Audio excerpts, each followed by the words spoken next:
அழைத்தவரே அழைத்தவரே என்னோழியத்தின் ஆதாரமே. பிரியமானவர்களே, இன்றைக்கு அநேக பேர் அழைத்த தேவனை விட்டு இந்த உலகத்திற்காக வாழ்ந்து கொண்டிருக்கிறார்கள். தாவீது பாருங்க, யார் அபிஷேகம் பண்ணினார்களோ அவர்களுக்கு பயந்து தாவீது வாழ்ந்தார், தேவனுக்கு பயந்தார்.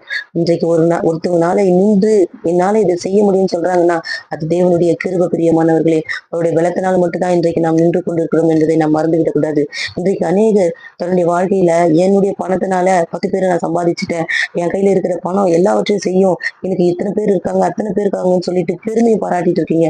பெருமை பாராட்டுகிறவனுக்கு தேவன் எதிர்த்து நிற்கிறார். தாவீது சொல்லுவார் பாருங்க, 91ஆம் சங்கீதத்துல 7ஆம் வசனம் 8ஆம் வசனம், உன் பக்கத்தில் 1000 பேரும் உன் வலது புறத்தில் 16 பேர் விழுந்தாலும் அது உன்னை அணுகாது, உன் கண்களால் மாத்திரம் நீ அதை பார்த்து துர்மார்க்கருக்கு வரும் பலனை காண்பாய். இன்றைக்கு கர்த்தர் நம் பக்கத்தில் இருக்கிறார் என்று சொன்னால் நான் ஒவ்வொரு நாளும் நான் விழித்திருப்பது, ஒவ்வொரு நாளும் கடந்து போவது என் தேவனுடைய கிருபை என்று நாம் நினைக்கும்